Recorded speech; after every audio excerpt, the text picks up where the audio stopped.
कि नफरत की आंख से ना देख, कि नफरत की आंख से ना देख, हम दरिया में नहा के आए हैं। कि नफरत की आंख से ना देख, हम दरिया में नहा के आए हैं। हवा क्या खाक रास्ता रोकेगी मेरा, तूफानों से लड़के आया हूं। सपनों को सच बदलने के लिए ही तो अपनों को छोड़कर आया हूं। आप सभी का गुरुकुल आर्मी ऑनलाइन प्लेटफॉर्म पर हार्दिक स्वागत, अभिनंदन। आज का जो सेशन रहेगा बड़ा इंपॉर्टेंट रहेगा, जो सभी एग्जाम की दृष्टि से महत्वपूर्ण होगी, जो अपनी कम समय में सटीक सवाल की जो ब्रह्मास्त्र सीरीज है, मात्र 20 क्वेश्चन के जो इंपॉर्टेंट 100 क्वेश्चन में से छाप कर आपके आने वाले एग्जाम में छपेंगे, वो क्वेश्चंस आपको मिलेंगे एक नई शुरुआत के साथ। अगर अभी तक सब्सक्राइब नहीं किया तो चैनल को सब्सक्राइब कर दीजिए और कमेंट सेशन में अपनी अपनी हाजिरी जरूर दर्शा दें और एक बार सेशन को दबा के शेयर कर दीजिए, क्योंकि लाडले आज का सेशन बड़ा इंपॉर्टेंट रहेगा करंट जीके की दृष्टि से, साइंस की दृष्टि से और जीके की दृष्टि से और साथ में रीजनिंग की दृष्टि से। तो एक बार सेशन को दबा के शेयर कर दीजिए, बड़ा इंपॉर्टेंट रहेगा आज का चैप्टर अपना। तो एक बार सेशन को शेयर कर दें और क्लास का आगाज करेंगे। कि केंद्र द्वारा संचालित मेरी पॉलिसी मेरे हाथ डोर टू डोर अभियान के तहत देश में बीमा क्लेम वितरण में राजस्थान का कौन सा स्थान है? पहला, तीसरा, दूसरा या चौथा? एक बार कमेंट सेशन में साथ दीजिए। बिल्कुल, गुड मॉर्निंग, सुप्रभात रोहित, अंकित, सुरेश, सुभाष, आर्मी लवर, बिल्कुल आप सभी का स्वागत है अपने गुरुकुल ऑनलाइन प्लेटफॉर्म पर। बिल्कुल जी हां, बिल्कुल आपका राइट आंसर है। केंद्र द्वारा संचालित मेरी पॉलिसी मेरा हाथ डोर टू डोर अभियान के तहत देश में बीमा क्लेम वितरण में राजस्थान का लाडले पहला स्थान रहा। कौन सा स्थान रहा? पहला स्थान रहा था।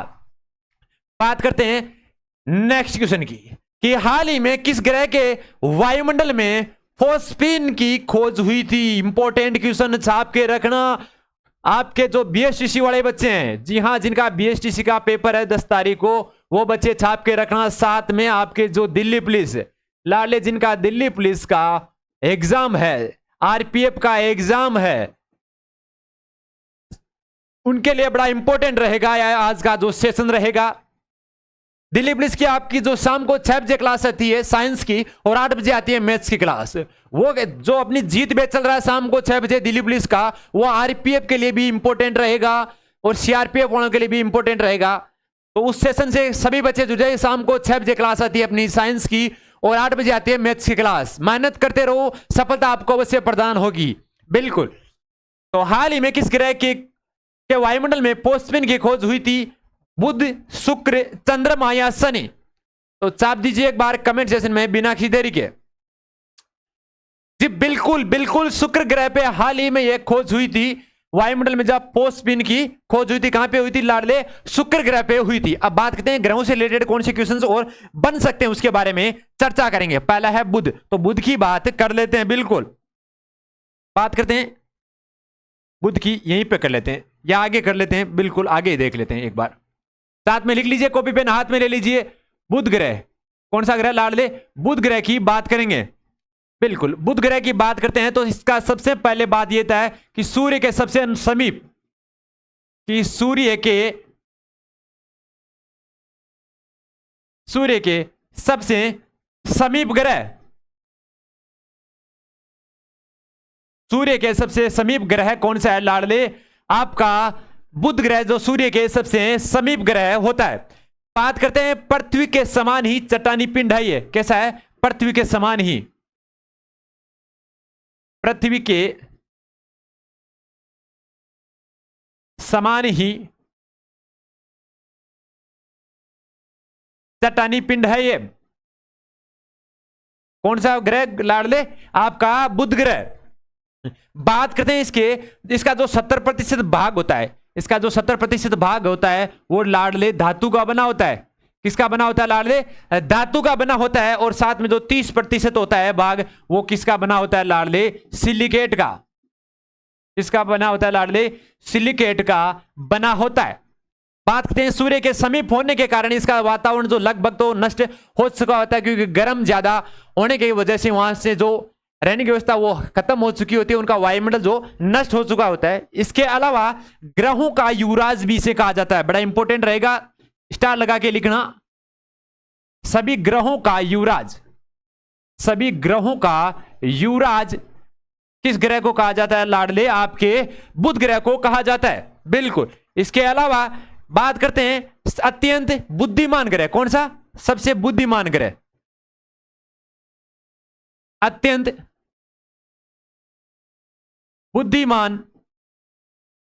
बुद्धिमान ग्रह कौन सा है लाडले? वो भी आपका बुध ग्रह है। इसके अलावा बात करते हैं आपके बुध ग्रह के अलावा इसे सुकुमार भी माना जाता है कि सुकुमार ग्रह कौन सा है लाडले? सुकुमार ग्रह वो भी लाडले कौन सा है? आपका बुध ग्रह है, जो सुकुमार ग्रह भी कहलाता है। बात करते हैं इसके अलावा इसमें जो गैस होती है, बात करते हैं बुध ग्रह पे कौन कौन सी गैस विद्यमान है। तो लाडले जो बुध ग्रह है उस पे गैस सबसे ज्यादा जो मात्रा में पाई जाने वाली दो ही गैसें होती है। बिल्कुल, एक तो पोटेशियम और सोडियम। बिल्कुल, सोडियम, बात करते हैं सोडियम, और एक होती है पोटेशियम। ये दो ही यहां पे सबसे ज्यादा पाई जाती है। एक बार स्क्रीनशॉट ले लीजिए या साथ में लिखते जाइए, बड़ा इंपॉर्टेंट चैप्टर रहेगा आज का। स्क्रीनशॉट ले लीजिए। उसके बाद आगे की बात करते हैं अगले जो ग्रह, एक तो बुध हो गया, और एक इंपॉर्टेंट जो अभी ने बात अभी की थी, जिस ग्रह पे अभी वायुमंडल में फोस्फिन की खोज हुई थी, वो ग्रह कौन सा था लाडले? शुक्र ग्रह। कौन सा था? शुक्र ग्रह। अब शुक्र ग्रह को क्या कहते हैं लाडले? सबसे इंपॉर्टेंट तो सबसे बात यही है कि पृथ्वी की बहन। क्या लाडले? पृथ्वी की बहन। पृथ्वी की बहन किस ग्रह को कहा जाता है लाडले? वो आपके शुक्र ग्रह को कहा जाता है। बात करते हैं इसके अलावा शुक्र ग्रह के जो दूसरी बात होती है कि इसे जुड़वा बहन भी कहा जाता है। बहन भी मान लो और जुड़वा भी कहा जाता है। साथ ही में शाम का तारा किस ग्रह को कहा जाता है? वो भी आपके शुक्र ग्रह को कहा जाता है। इसके अलावा सुबह का जो शाम का हो गया, वो बात करते हैं सुबह के तारा, भोर का या सांझ का तारा। अब इसको ऐसा भी लिख सकते हो, भोर या सांझ।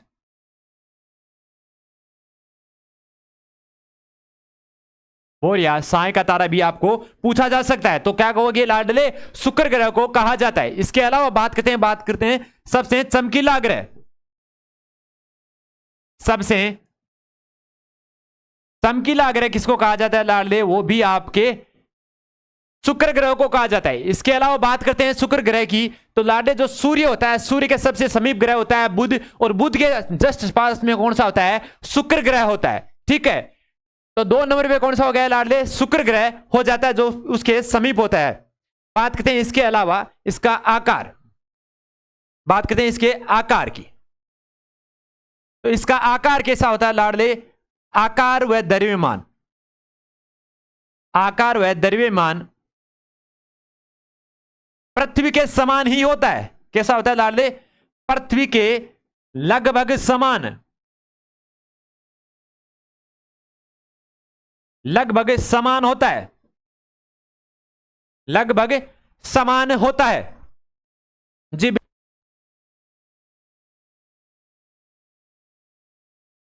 जी बिल्कुल। इसके अलावा और इसके बारे में पूछा जा सकता है, तो जो पृथ्वी का द्रव्यमान होता है, किसका लाडले? जो पृथ्वी का द्रव्यमान होता है, इस पृथ्वी के द्रव्यमान का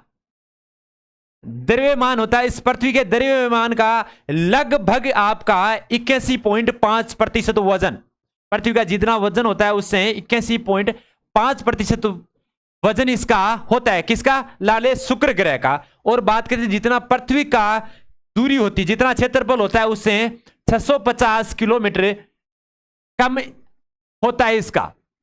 जितना पृथ्वी का क्षेत्रफल है उससे 650 किलोमीटर कम होता है इसका क्षेत्रफल। और द्रव्यमान इसका होता है, पृथ्वी का द्रव्यमान का 81.5% इसका द्रव्यमान होता है। तो एक बार इसका स्क्रीनशॉट ले लीजिए। मेहनत करते रहिए, मेहनत करोगे सफलता आपको अवश्य प्रदान होगी। तो इसीलिए कहा गया है कि रख हौसला वो मंजर भी आएगा, कि रख हौसला वो मंजर भी आएगा, प्यासे के पास समुद्र भी आएगा, यू रूट करना बेट मंजिल के मुसाफिर, मंजिल भी मिलेगी और मिलने का मजा भी आएगा। तो बिल्कुल लाडले बिना किसी देरी के एक बार सेशन को दबा के शेयर कर दीजिए। आज का सेशन बड़ा इंपॉर्टेंट रहेगा। इसमें से आपके ग्रहों में से जो क्वेश्चंस अभी तक बने हुए हैं, जो आज तक पूछे गए हैं, वो सारे के सारे क्वेश्चंस इसमें हैं और आगे भी पूरी संभावना है पूछे जाने की। बिल्कुल। बात करते हैं इसके अलावा दूसरे ग्रह की। अगली बात करेंगे लाडले सबसे बड़ा ग्रह। कि सबसे बड़ा ग्रह, तो सबसे बड़ा ग्रह कौन सा है लाडले, वो है बृहस्पति। बृहस्पति जो सबसे बड़ा ग्रह कहलाता है।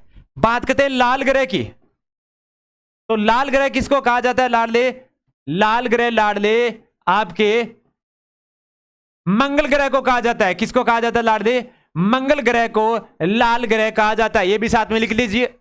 उसके बाद आगे की क्वेश्चन चलते हैं। बिल्कुल अगला क्वेश्चन, एशियाई एथलेटिक्स चैंपियन 2023 में भारत ने कितने गोल्ड मेडल जीते, 6, 10, 8 या 15? तो साफ दीजिए एक बार बिना किसी देरी के। देखते हैं इसका सबसे पहले राइट ऑप्शन कौन देता है।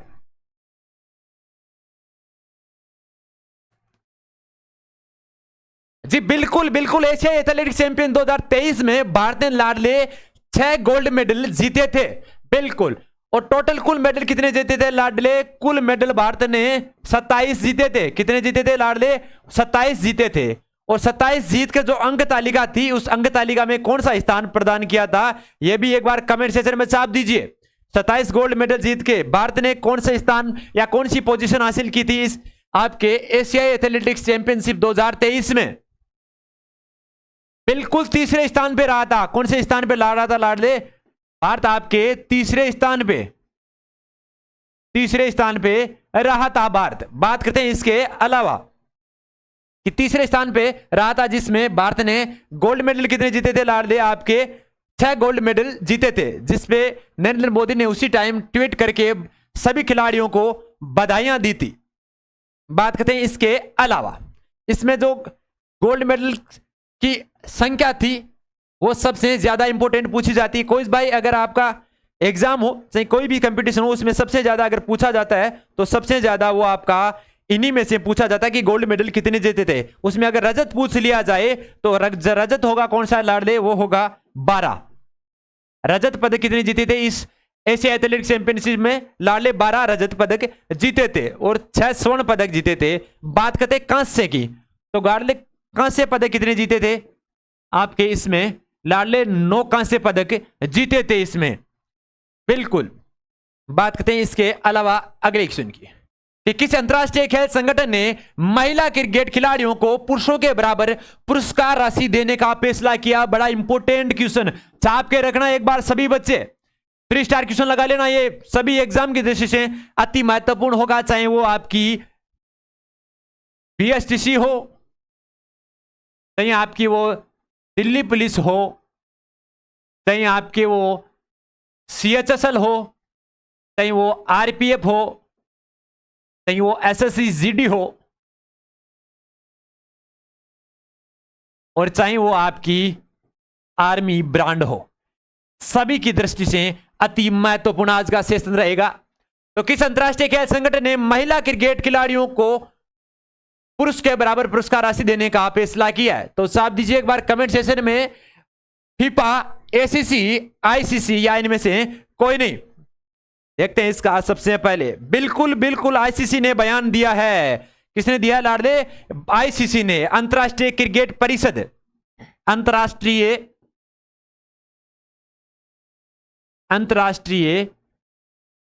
क्रिकेट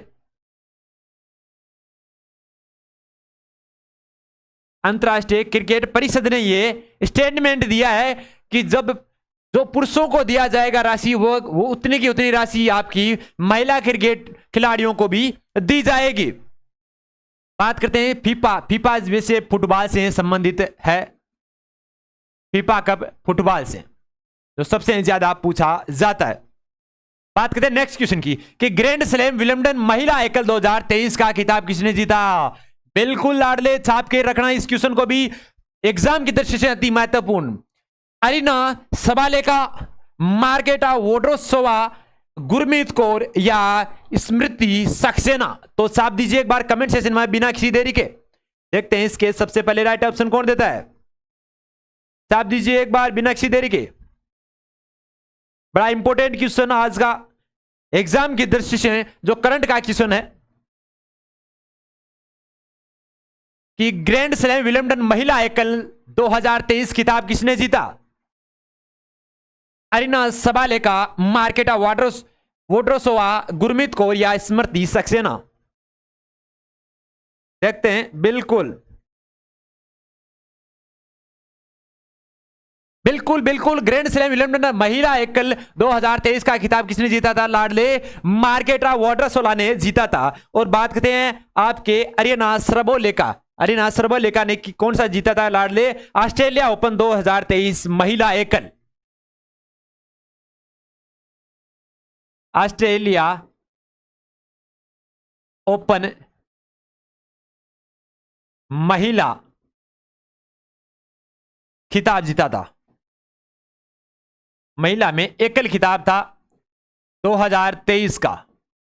कौन सा था? लाडले 2023 का ये खिताब जीता था, जिसमें आपकी जो 4-6, 6-3, 6-4 से हराकर 2023 में ऑस्ट्रेलिया ओपन महिला एकल जो टेनिस खिताब था उसका पहला मुकाबला, जो प्रमुख मुकाबला रहा था। बात करते हैं मेंस विलियम्स 2023 का फाइनल किसने जीता था? कार्लेस अल्कराज ने। किसने? कार्लेस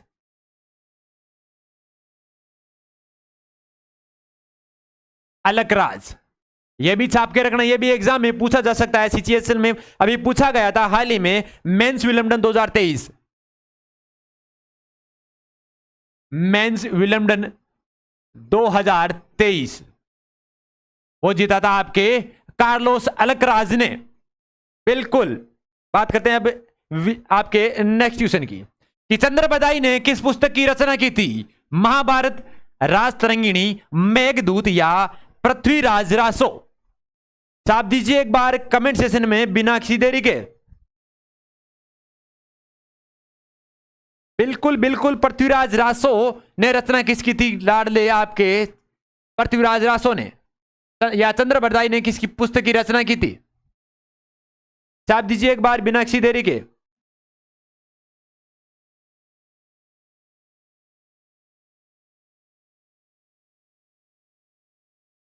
बिल्कुल बिल्कुल, किसने की थी? लाडले चंद्र बरदाई ने किस पुस्तक की रचना की थी? लाडले पृथ्वीराज रासो की रचना की थी। कमेंट सेशन में एक बार सभी बच्चे सभी का आंसर जरूर बताएं। बिल्कुल, पृथ्वीराज रासो ने चंद्रबाई पुस्तक की रचना की थी। बात करते हैं इसके अलावा, यह हिंदी में रचना थी। किस में थी लाडले? ये अगर भाषा का पूछ लिया जाए, ये भी अभी पूछा गया था, तो हिंदी भाषा में ये लिखी गई पुस्तक थी। इसके बाद बात करते हैं महाभारत। महाभारत जो संस्कृत में लिखी थी, और महाभारत किसकी रचना थी लाडले? वो आपकी वेद व्यास की थी।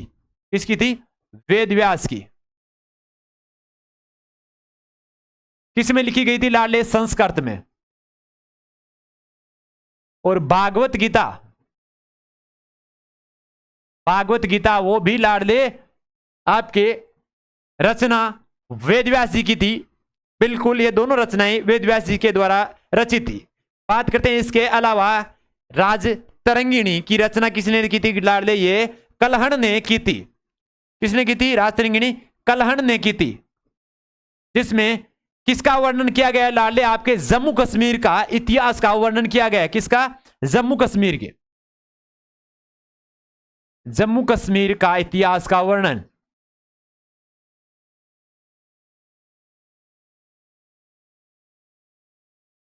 जम्मू कश्मीर का जो इतिहास है, उस इतिहास का वर्णन राज त्रिंगणी जो पुस्तक है उसमें कलहण के द्वारा किया गया था। इसके बाद बात करते हैं अगली आपके, जो अगला बचा है आपका मेघदूत। तो मेघदूत क्या है गुरु जी? आपकी गति काव्य। कौन से है? गीत काव्य, सॉरी, गीति काव्य है, जिसकी रचना किसने की थी? मेघदूत की बात करते हैं कि मेघदूत की रचना किसने की थी? आपके कालिदास जी ने। किसने की थी? कालिदास ने। कालिदास जी के द्वारा ये रचना की गई थी। बात करते हैं नेक्स्ट क्वेश्चन, इसका एक बार स्क्रीनशॉट ले लीजिए सभी बच्चे। उसके बाद आगे की ओर चलते हैं कि मेवाड़ का खजुराहो किस मंदिर को कहा जाता है? मेवाड़ का जो खजुराहो है का मंदिर किसको कहा जाता है? कुंवारी कन्या का मंदिर, अंबिका मंदिर, आहड़ के मंदिर, या चार भुजानाथ मंदिर? तो छाप दीजिए एक बार कमेंट सेशन में बिना किसी देरी के। देखते हैं इसका सबसे पहले राइट ऑप्शन कौन देता है बिना किसी देरी के। छाप दीजिए एक बार सभी बच्चे कमेंट सेशन में।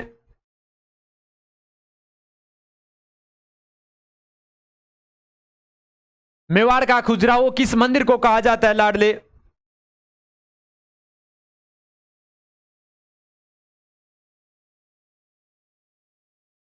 छाप दीजिए एक बार बिना किसी देरी के। मेवाड़ का खजुराहो का मंदिर किसको कहा जाता है? कुंवारी कन्या का मंदिर, अंबिका मंदिर, या आहड़ के मंदिर, या फिर चार भुजानाथ का मंदिर? तो छाप दीजिए एक बार कमेंट सेशन में। बिल्कुल बिल्कुल अंबिका मंदिर जगत, अंबिका मंदिर जगत, जो कहां पे लाडले आपके उदयपुर में। कहां पे? उदयपुर में, राजस्थान के उदयपुर में स्थित है, और उदयपुर में सबसे ज्यादा पेड़ पौधे हरियाली है। बात करते हैं इसके अलावा नेक्स्ट क्वेश्चन की। राजस्थानी भाषा का शब्दकोश किसने तैयार किया था?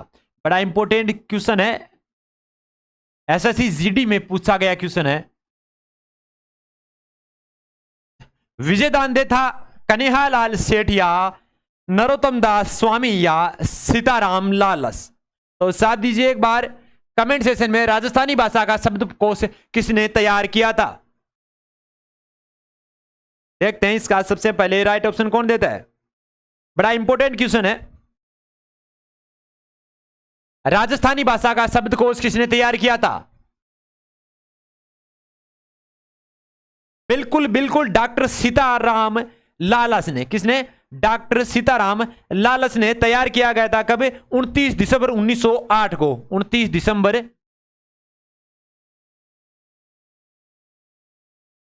1908 को यह तैयार किया गया था। बात करते हैं इसमें 1908 से जो 29 दिसंबर 1986 तक इसे समय दिया जाता है। 86 तक, कब तक लाडले? 86 तक इसे जो माना जाता है। और भारत के प्रख्यात कोशकर्मी तथा भाषा विज्ञानी थे। इन्होंने राजस्थानी का पहला शब्दकोश निर्मित किया था, और राजस्थानी शब्दकोश जिसे माना जाता है इसे। बात करते हैं इसके अलावा अगले क्वेश्चन की ओर कि राजस्थानी स्थापत्य कला का जनक किसे कहा जाता है? आपके चार ऑप्शंस, विष्णु शर्मा, महाराणा कुंभा, जयदेव, या कौटिल्य। राजस्थानी स्थापत्य कला का जनक किसे कहा जाता है? विष्णु शर्मा, महाराणा कुंभा, जयदेव, या कौटिल्य? आप दीजिए एक बार बिना किसी देरी के राइट ऑप्शन।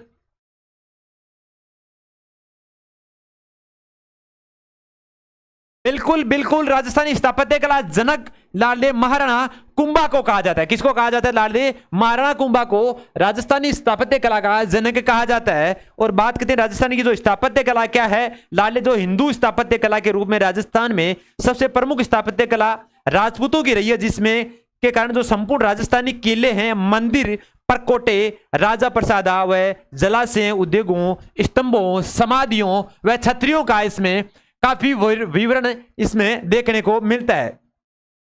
बात करते हैं इसके अलावा जो आपके अगले क्वेश्चन की ओर, बांधों को किसने आधुनिक भारत के मंदिर कहा है? तो छाप दीजिए एक बार कमेंट सेशन में।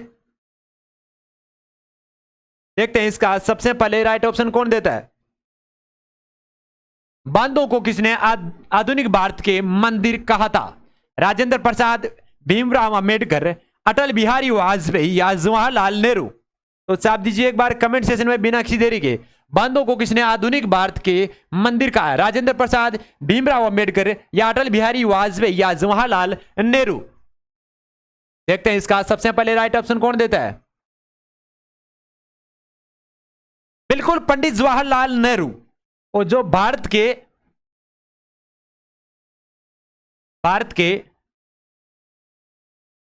प्रथम प्रधानमंत्री, भारत के प्रथम प्रधानमंत्री रहे थे जवाहरलाल नेहरू, जिन्होंने नारा था नारा आराम हराम है।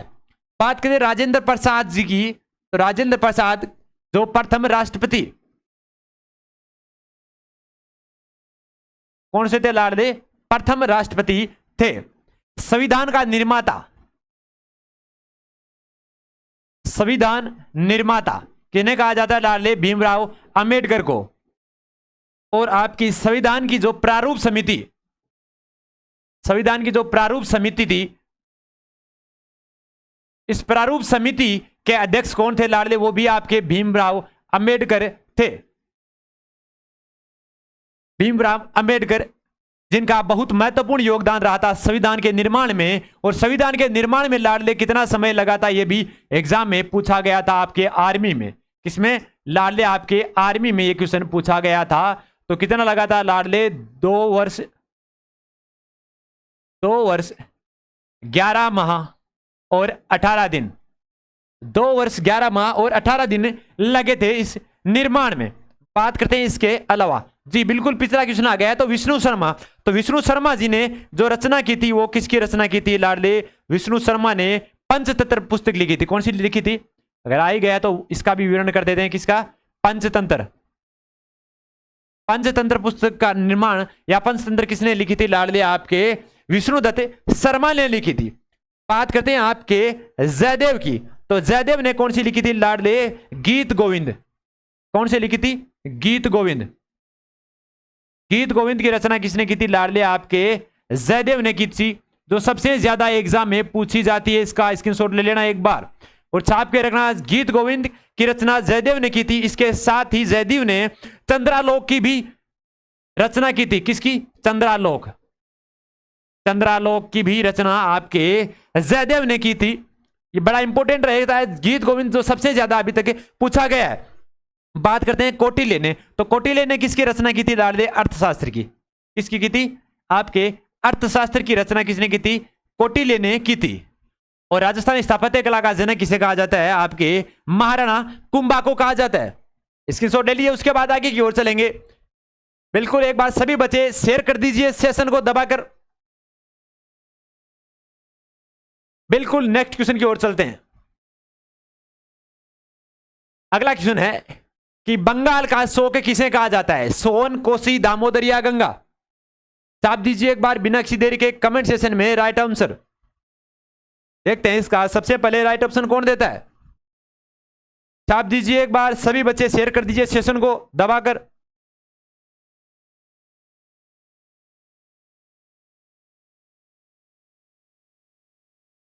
देखते हैं इसका राइट आंसर सबसे पहले कौन देता है। बिल्कुल बिल्कुल, दामोदर नदी को आपका बंगाल का शोक कहा जाता है। किसको लाडले?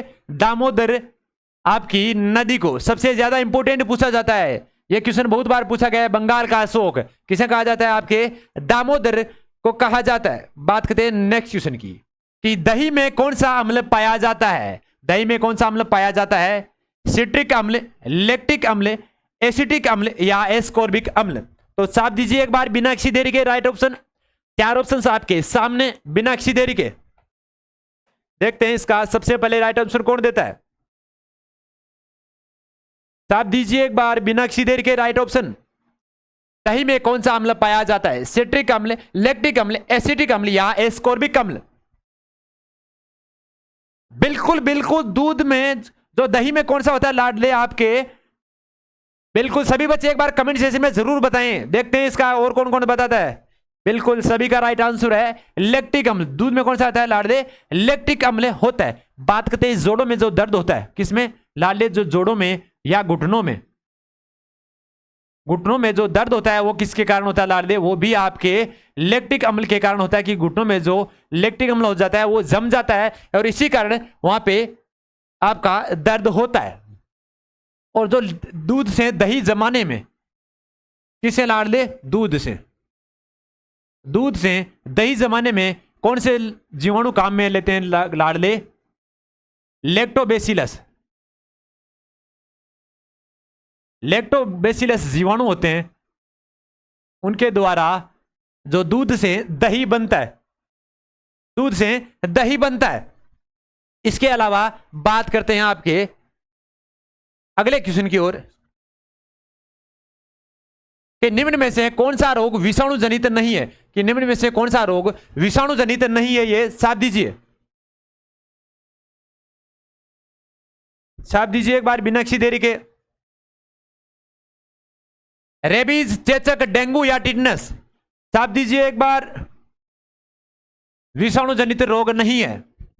रेबीज, चेचक, डेंगू या टिटनस? 4 ऑप्शन आपके सामने बिना किसी देरी के। साफ दीजिए एक बार कमेंट सेशन में। बिल्कुल लाडले, जो टिटनस रोग है, कौन सा लाडले? टिटनस रोग है, जो विषाणु जनित रोग नहीं है। बात करते हैं इसकी ट्रिक, हमने बताई थी, एक शॉर्ट वीडियो डाल रखा है, आप चैनल पे जाकर देख सकते हो, शॉर्ट वीडियोस है, वहां पे जाके देखना। विषाणु जनित रोग, जीवाणु जनित रोग, प्रोटोजोआ जनित रोग और आपके कवक जनित रोग, उनकी एक ट्रिक लगा रखी है हमने, वहां पे जाके आप पूरा विवरण देख सकते हो। तो इसकी वैसे ट्रिक माने जाए तो आपको याद होगी एपोचेपी रेखड़ो। कौन सी है? एपोचेपी रेखड़ो, जो आपके विषाणु जनित रोग होते हैं। बात करते हैं ऐसे कौन सा वाला लाडले? एपो, एड्स, पोलियो, चेचक, पोलियो, रेबीज, रेखड़ो, खसे, खसरा, डेसे, डेंगू, ये सारे के सारे आपके विषाणु जनित रोग है। बात करते हैं इसके अलावा अगले क्वेश्चन की ओर। सबसे बड़ा स्तनधारी जीव, सबसे बड़ा स्तनधारी जीव कौन सा होता है, यह हमें बताना है। चमगादड़, ऊंट, हाथी, व्हेल, मछली। तो कौन सा होगा इसका राइट ऑप्शन? बिना किसी देरी के छाप दीजिए एक बार। सबसे बड़ा स्तनधारी जीव, चमगादड़, ऊंट, हाथी, व्हेल, मछली। सबसे बड़ा स्तनधारी जीव जिनमें स्तन ग्रंथियां पाई जाती है वो स्तनधारी जीव कहलाते हैं। बिल्कुल बिल्कुल, जी हां, जो अंडे देते हैं वो अंडस कहलाते हैं। बिल्कुल बिल्कुल। सबसे बड़ा स्तनधारी जीव लाडले आपका ब्लू व्हेल मछली होती है। और बात करते हैं आपके जो शुतुरमुर्ग का अंडा होता है, शुतुरमुर्ग मुर्ग का अंडा, सबसे बड़ी कोशिका कौन सी होती है? सबसे बड़ी कोशिका, सबसे बड़ी सेल। और सबसे छोटी पूछ ली जाए आपको, अगर सबसे छोटी पूछ ली जाए आपको तो क्या होगी लाडले? माइकोप्लाज्म। माइकोप्लाज्म में सबसे छोटी कोशिका होगी। साथ में लिखते जाइए। उसके आगे अगले क्वेश्चन की ओर चलते हैं। अगला क्वेश्चन आपकी ओर, अगला क्वेश्चन है, ध्वनि का वेग हवा में किस पर निर्भर करता है? कि जो ध्वनि का वेग है हवा में किस पर निर्भर करता है? हवा का ताप, हवा का दाब, हवा का घनत्व है या हवा का आयतन? तो छाप दीजिए एक बार बिना किसी देरी के कमेंट सेक्शन में। ध्वनि का वेग हवा में किस पर निर्भर करता है? हवा का ताप, हवा का दाब, हवा का घनत्व। बिल्कुल बिल्कुल, जो ध्वनि का वेग होता है लाडले वो किस पे निर्भर करता है? बिल्कुल सभी का राइट आंसर है। बिल्कुल बिल्कुल, हवा का जो दाब होता है, कौन सा लाडले? हवा का जो दाब होता है इस पर ध्वनि का वेग डिपेंड करता है। तो राइट ऑप्शन आपका बाय ऑप्शन राइट ऑप्शन होगा। बात करते हैं इसके अलावा अगले क्वेश्चन की, कि थर्मामीटर में कौन सा पदार्थ पाया जाता है? कि थर्मामीटर में कौन सा पदार्थ पाया जाता है? लोहा, पारा, तेल या पानी? चार ऑप्शन आपके सामने, छाप दीजिए एक बार कमेंट सेक्शन में बिना किसी देरी के। थर्मामीटर में कौन सा पदार्थ पाया जाता है सबको पता होगा।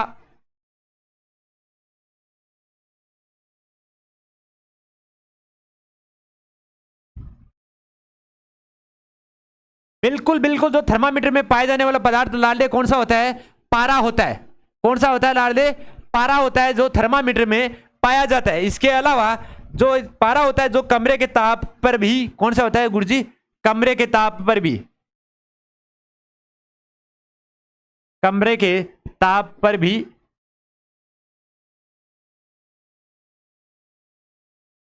द्रव्य अवस्था में रहता है। कमरा के ताप पर भी ये द्रव्य अवस्था में रहता है। इसके अलावा जो इसका जो पारे का जो गलनांक बिंदु होता है, कौन सा लाडले? पारे का जो गलनांक बिंदु, गलनांक बिंदु कितना होता है लाडले? आप सोच नहीं सकोगे लाडले, -39 डिग्री सेंटीग्रेड होता है। कितना होता है लाडले? गलनांक बिंदु होता है जो -39 डिग्री सेंटीग्रेड होता है। और ये कमरे के ताप पर भी द्रव्य अवस्था में पाया जाने वाली धातु है। पारा क्या है? एक धातु है लाडले, ठीक है, जो कमरे के ताप पर भी द्रव्य अवस्था में पाया जाता है। बात करते हैं इसके अलावा गुरुजी फिर जो लोहे का प्रतीक पूछा था, अभी जो एसएससी सीएचएसएल में कल क्वेश्चन पूछा गया था, तो लोहे का प्रतीक लाडले एपी होता है, जिसे फेरस कहा जाता है। बात करते हैं इसके अलावा पानी का अगर सूत्र पूछ लिया जाए आपको तो H2O होगा। अगर इसमें पूछ लिया जाए कि पानी में हाइड्रोजन व ऑक्सीजन का अनुपात क्या होता है, तो लाडले वो होता है 2:1। कैसे हुआ लाडले? हाइड्रोजन के अणु 2, ऑक्सीजन के अणु 1, तो हाइड्रोजन के अणु 2, ऑक्सीजन के अणु 1, 2:1। बात करते हैं भारी जल का। अगर पूछ लिया जाए आपको कि भारी जल का सूत्र क्या होगा, तो भारी जल का लाडले सूत्र क्या होता है, D2O। क्या होता है लाडले, D2O होता है भारी जल का सूत्र। नेक्स्ट क्वेश्चन की बात करते हैं। नेक्स्ट क्वेश्चन था तो लाडले वो आपका रीजनिंग का क्वेश्चन था। किसका है लाडले, आपके रीजनिंग का क्वेश्चन है नेक्स्ट क्वेश्चन। तो एक बार सभी बच्चे इसका कमेंट सेक्शन में जरूर आंसर दें।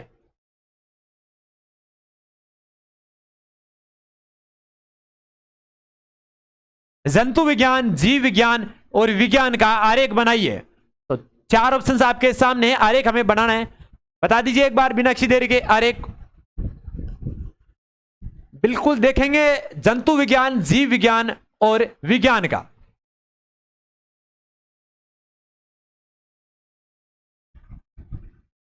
देखते हैं इसका सबसे पहले राइट ऑप्शन। जी बिल्कुल इसका राइट ऑप्शन आपका स ऑप्शन होगा, क्योंकि विज्ञान इसे मान लिया जाता है और जंतु विज्ञान इसे मान लिया जाता है और जीव विज्ञान इसे मान लिया जाता है। यह माना जाए तो इसी का पार्ट होता है। ठीक है, अगर यहां पे मान लिया जाए को जीव विज्ञान का ही पार्ट कौन सा होता है लाडले, आपके जंतु विज्ञान का होता है। अगर ये होता है यहाँ पे कौन सा होता है, अगर यहाँ पे जंतु विज्ञान की जगह वनस्पति विज्ञान होता, कौन सा होता लाडले आपका, अगर यहां पे था अभी जीव विज्ञान, कौन सा था लाडले, जीव विज्ञान। तो जीव विज्ञान होगा तो सबसे पहले मान लिया जाए विज्ञान इसको, उसके बाद जीव विज्ञान और उसके अंदर जंतु विज्ञान। तो दोनों में से कौन सा सटीक बैठता है, बिल्कुल आपका राइट आंसर होगा इसका द ऑप्शन। कौन सा होगा लाडले, द ऑप्शन होगा। अगर इसमें अगर आपको स ऑप्शन पूछ लिया जाए, क्योंकि विज्ञान 10th लेवल तक पहले आती है विज्ञान, और विज्ञान से ही फिर 12th में आते हैं, तब हो जाती है आपकी जीव विज्ञान। और जीव विज्ञान 12th होने के बाद में आपको जैसे बीएससी करोगे, बैचलर ऑफ साइंस, तो वहां पे आगे हो जाएगी आपकी जंतु विज्ञान, अलग अलग पार्ट बन जाएगी। तो ये आपके 10th बेस 12th बेस, ये कॉलेज लेवल की। अगर यहाँ पे मान लिया जाए गलती से, अगर यहाँ पे अगर आपको यहाँ पे लिखा मिलता कि आपके वनस्पति विज्ञान, कौन सा, वनस्पति विज्ञान, तब आपका राइट ऑप्शन होता स वाला ऑप्शन, क्योंकि ये तो हो गई आपकी विज्ञान, और विज्ञान की 2 शाखाएं हो गई जंतु विज्ञान और वनस्पति विज्ञान, तब आपका राइट ऑप्शन होता स ऑप्शन। बिल्कुल, इसीलिए आपका द ऑप्शन राइट ऑप्शन होगा। बात करते हैं नेक्स्ट क्वेश्चन की। तो नेक्स्ट क्वेश्चन है आपका बिल्कुल 7:20 का दर्पण समय बताइए। 7:20 है उसका दर्पण समय बताइए। तो इसका राइट ऑप्शन बताइए एक बार सभी बच्चे, जैसा रोज निकालते उसी प्रकार बिल्कुल निकालेंगे। सूत्र क्या था लाडले, 1160। क्या था, 1160। माइनस करने कितने, 7:20 को, कितने को, 7:20 को माइनस करने हैं। 40, 60 में से 20 गए लाडले, 40 बचे, और 11 में से 7 गए लाडले, 7 से 8, 9, 10, 11, 4:40। तो 4:40 लाडले आपका ऑप्शन नंबर 1 राइट ऑप्शन होगा। इसके अलावा अगर आप उस चित्र बनाकर निकालते हो, डायग्राम बनाकर निकालते हो, तो डायग्राम से कैसे बनेगा, बिल्कुल लाडले ऊपर 12 होती है, नीचे 6 होती है, साइड में 3 होती है, यहाँ पे 9 होती है। तो 1, 2, 4, 5 और 7, 8 और 10, 11 हो गई लाडले। बिल्कुल। बात करते हैं यहाँ पे समय दे रखा है हमें 7:20 का। तो लाडले यहाँ पे 7 बजती है, तो 7 से 20 मिनट ऊपर की ओर आपके घंटे की सुई होगी, और 20 मिनट कहां होती है लाडले, आपके मिनट की सुई होगी 4 पर। कौन सी लाडले, मिनट की सुई होगी कहां पे, लाल पे 4 पे। हमने क्या ट्रिक पूछी थी कि गुरुजी दर्पण में क्या होता है, दायां भाग बायां होता है और बायां भाग दायां होता है। तो दायां भाग बायां मतलब दूसरी घड़ी और बना लेते हैं। इसमें अगर सूत्र याद नहीं रहता है तो लाडले बिल्कुल बना लेते हैं, क्यों नहीं बनाएंगे, बिल्कुल। 10, 11, 1, 2, 4, 5, 7, 8, ठीक है। दायां भाग बायां, तो पहले मिनट का करते हैं निचोड़, बिल्कुल करेंगे। तो 6 से अगर बीचों बीच काटा जाए तो 1 को छोड़ के फिर आए मिनट की सुई, तो बीचों बीच इसको काट लो, 1 को छोड़ के इस पे ले लो 8 पे, तो यहां पे हो गई आपकी मिनट की सुई, ठीक है। अब बात करते हैं घंटे वाली सुई का, देखते हैं। तो घंटे वाली सुई कहां पे है, 7:20 पे। तो घंटे वाली 7 से थोड़ा सा ऊपर है, तो मतलब 1 को छोड़ के जस्ट ऊपर है, तो यहाँ पे 1 को छोड़ेंगे, 5 को जस्ट और उसके ऊपर निकलेंगे, यहां होगी आपकी घंटे की सुई। कौन सी होगी, घंटे की सुई। तो ये टाइम कितना हुआ आपका, 4:08 पे है, तो 40, तो 4:40 हो गई। अगर सूत्र याद नहीं रहता तो इससे आप कर सकते हो, अगर सूत्र याद है तो 1160 में से माइनस कर सकते हो। अगर यहाँ पे दर्पण समय पूछा जाए तो दायां ऊपर का भाग नीचे, नीचे का भाग ऊपर होगा। अगर इसी को ऊपर देखा जाए तो यहाँ पे है 7 20, तो ये हो जाएगी 1 को छोड़ के जस्ट पास में, तो इसको 1 को छोड़ के जस्ट उसके पास में ऊपर आ जाएगी ये सी, यहाँ से हो जाएगा। और ये कहाँ पे है गुरुजी? 4 पे है, तो नीचे से 1 को छोड़कर यहाँ पे ये होगी 2 पे। तो ये हो गया आपका जो जल प्रतिबिंब। क्या होगा? जल प्रतिबिंब बनेगा। नेक्स्ट क्वेश्चन की बात करते हैं लाडले। तो नेक्स्ट क्वेश्चन कौन सा है लाडले? नेक्स्ट क्वेश्चन लाडले आपका सप्ताह से रीजनिंग के क्वेश्चन ही है, अगला क्वेश्चन भी। तो लाडले अगला क्वेश्चन आपका रीजनिंग का। रीजनिंग बड़ा इंटरेस्टिंग सब्जेक्ट है लाडले। सप्ताह का प्रथम दिन होता है रविवार, सोमवार, मंगलवार या शनिवार। एक बार सेशन को दबा के शेयर कर दीजिए। बिल्कुल मेहनत करोगे, सफलता आपको अवश्य प्रदान होगी, क्योंकि ऊपर वाले के दरबार में देर है अंधेर नहीं लाडले। मेहनत करोगे तो आप इस काबिल तो जरूर बन जाओगे कि कहीं पर भी आपको ठोकर खाने की जरूरत नहीं पड़ेगी। बिल्कुल सप्ताह का प्रथम दिन लाडले, सप्ताह का जो प्रथम दिन होता है लाडले वो सोमवार ही होता है, न कि रविवार, मंगलवार, शनिवार होता है। बात करते हैं, अगर यहां पे क्वेश्चन थोड़ा सा घुमा दिया जाए और पूछ लिया जाए लाडले हफ्ता का प्रथम दिन, क्या पूछा जाए?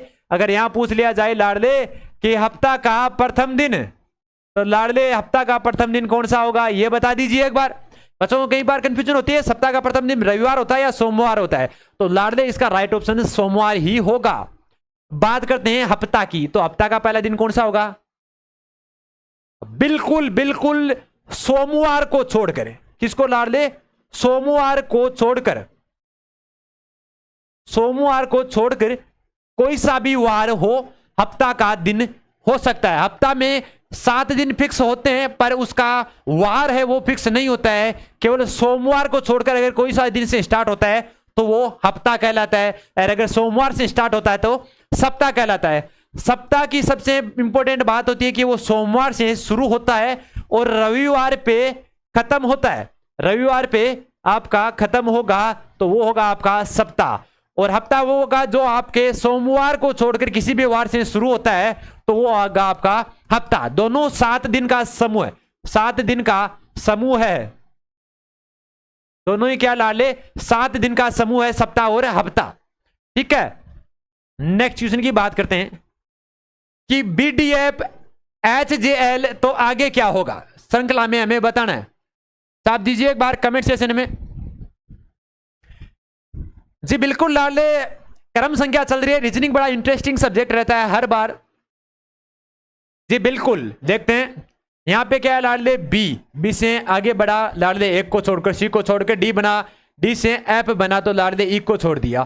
तो मान लिया यहां पे लाडले 1 1 बीच में संख्या छोड़ के आगे चल रहा है। ठीक है, बात करते हैं एफ से। यहाँ पे भी क्या है लाडले? यहां से आई को छोड़ के जे बना, जे से के को छोड़ के 1 बना, तो लाडले यहाँ पे भी 1 1 को छोड़ के बन रहा है। तो पहले तो बात करते हैं 1 1 को छोड़ के बन रहा है, तो 1 1 को छोड़ के देखते हैं तो संख्या बन सकती है।